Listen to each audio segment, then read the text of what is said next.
আজকের যে কবিতাটা আমি তোমাদের পাঠ করে শোনাবো সেই কবিতাটা হচ্ছে রানার, আর লিখেছেন কবি সুকান্ত ভট্টাচার্য। তাহলে চলো শুরু করি। রানার ছুটেছে তাই ঝুমঝুম ঘণ্টা বাজছে রাতে, রানার চলেছে খবরের বোঝা হাতে। রানার কথাটার অর্থ হচ্ছে, রানার কথার অর্থ হচ্ছে ডাকঘর করা, অর্থাৎ যে চিঠিপত্র সকলের কাছ থেকে নিয়ে পৌঁছে দেয়। ঠিক আছে। রানার ছুটেছে তাই ঝুমঝুম ঘণ্টা বাজছে রাতে, রানার চলেছে খবরের বোঝা হাতে। মানে হচ্ছে রাতের অন্ধকারে ছুটে চলেছে কর্তব্যপরায়ণ রানা। ঠিক আছে। চিঠিপত্রের বোঝা কাঁধে নিয়ে ঝুমঝুম ঘণ্টা বাজিয়ে রানার ছুটে চলেছে রাত্রের অন্ধকারে।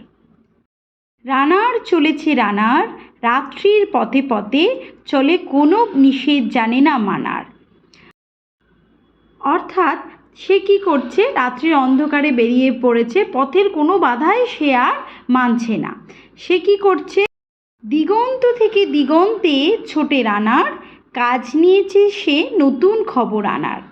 দিগন্ত কথার অর্থ কি? দিগন্ত কথার অর্থ হচ্ছে যে কোনো দিকে প্রান্তসীমা। দূর থেকে দেখলে কি মনে হবে, যে আকাশ ও পৃথিবীর মিলনস্থল। দিগন্ত থেকে দিগন্ত ছোটে মানে হচ্ছে বহুদূর সে পথ অতিক্রম করে চলেছে, মানে এক প্রান্ত থেকে অন্য প্রান্ত সে কি করছে, খবরের বোঝা নিয়ে সে ছুটে চলেছে। কাজ নিয়েছে সে নতুন খবর আনার। কথাটির অর্থ হচ্ছে যে রানারের ঝুলিতে যে চিঠিপত্র আছে তাতে কি আছে, অনেক নতুন নতুন খবর আছে। যারা সেই চিঠিটা পাবে তারা কি করতে পারবে, নতুন খবরগুলো জানতে পারবে। এটা কিন্তু দেখতে আক্ষরিক অর্থ মনে হলেও এর কিন্তু একটা অন্তর্নিহিত একটা অর্থ আছে। সেই মানেটা কি, সেই সময় রানার যেই সময় কবিতাটি লেখা হচ্ছে সেই সময় অনেক কিন্তু অন্যায় অবিচার সমাজে চলছিল। একদিন না একদিন সেই অন্যায় অবিচার শেষ হবে। তখন কি হবে, রানারেরও দুঃখের জীবন শেষ হবে এবং কবি আশা করছেন যে দিন বদলের এই সংবাদটা রানার নিজেই একদিন তার চিঠির ঝুলিতে বহন করে নিয়ে যাবে। বোঝা গেছে? রানার জানা অজানার বোঝা আজ তার কাঁধে।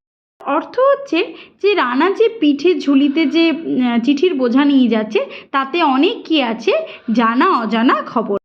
বোঝা আজ তার কাঁধে, বোঝায় জাহাজ রানার চলেছে চিঠি আর সংবাদে। রানার চলেছে বুঝি ভোর হয় আরও জোরে এ রানার দুর্বার দুর্য। অর্থাৎ যেমন জাহাজে বোঝাই করা জিনিসপত্র থাকে, তার পিঠেও যেন চিঠির যেন বোঝাই করা আছে এবং সেই খবর সে কি করবে, সে পৌঁছে দেবে। রাত ভোর হবার আগেই তাকে ঝুলি পৌঁছে দিতে হবে কোথায়, ডাকঘরে। তার জন্য সে কি করছে, জোরে জোরে যাচ্ছে এবং এতটাই জোরে যাচ্ছে যাকে কি করা যাচ্ছে, দুর্বার কথাটার অর্থ কি হচ্ছে, দুর্বার মানে হচ্ছে যাকে বোধ করা কঠিন, অপ্রতিরোধ্য। আর দুর্জয় মানে যাকে জয় করা কঠিন। সে যেন একদম অদম্য বেগে অন্য একটা গতিতে সে কিন্তু চলে গেছে ওই খবরটা পৌঁছে দিতে। তার জীবনের স্বপ্নের মতো পিছে সরে যায় বন, আরও পদ বুঝি হয় লাল ও পূর্ব কোণ। অবাক রাতে তারারা আকাশে মিটমিট করে চায়, কেমন করে এ রানার সবেগে হরিণের মতো যায়। কত গ্রাম কত পথ যায় সরে সরে, শহরে রানার যাবেই পৌঁছে ভোরে। হাতে লণ্ঠন করে ঠনঠন, জোনাকিরা দেয় আলো, মাভই রানার এখনো রাতের কালো। তার জীবনে স্বপ্নের মতো পিছে সরে যায় বন, মানে এখানে অর্থ বোঝাতে চাইছে রানারের কাজ কিন্তু অত্যন্ত দায়িত্বপূর্ণ এবং কষ্টসাধ্য, অথচ তাদের বেতন কিন্তু খুবই সামান্য। ফলে তারা গরিব, অত্যন্ত কষ্টে তাদের জীবন কাটাতে হয়। তাই তারা যা স্বপ্ন দেখে এর চেয়ে ভালো সুখের জীবনযাপন করা, তাই তো সেই স্বপ্ন তাদের কিন্তু পূর্ণ হয় না। তাই কবি বলেছেন বন যেরকম পিছনে সরে সরে যাচ্ছে, তেমনি যেন রানারের স্বপ্নগুলোও যেন পিছনে ফিরে ফিরে যাচ্ছে।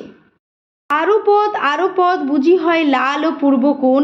অবাক রাতে তারারা আকাশে মিটমিট করে চায়, কেমন করে রানা সবেগে হরিণের মতো যায়। এখানে আরও পথ এখনও ভাবছে যে অনেকটা পথ আছে, এই বুঝি না সূর্য উঠে যায়, তাহলে কি হবে, তাহলে সে পৌঁছাতে পারবে না। এই বুঝি, তাকে তো রাত্রের মধ্যেই পৌঁছে যেতে হবে, তাই তো ভোর হওয়ার আগেই পৌঁছে যেতে হবে। তাহলে সবসময় তার মধ্যে একটা ভয় কাজ করছে যে এই বুঝি সূর্য উঠে যাবে। অবাক রাতের তারারা আকাশে মিটমিট করে চায়, কেমন আকাশে তারারা মিটমিট করে যাচ্ছে, আর সে যেন একটা হরিণ যেমনভাবে যায়, এখানে রানারকে হরিণের সাথে তুলনা করা হচ্ছে। কত গ্রাম কত পথ যায় সরে ছড়ে, শহরে রানার যাবেই পৌঁছে ভোরে। অর্থাৎ রানার কি করবে, রানার কিন্তু ভোরবেলাতেই পৌঁছে যাবে।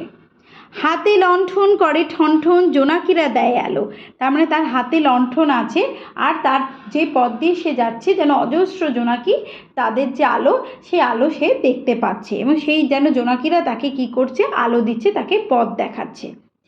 মাভৈ রানার এখনো রাতের কালো। রাতের অন্ধকার কিন্তু তখনও দূর হয়নি, কাজে রানারের ভয় পাওয়ার কিছুই নেই। ভোর হওয়ার আগেই সে চিঠির বোঝা নিয়ে পৌঁছে যাবে গন্তব্যস্থলে।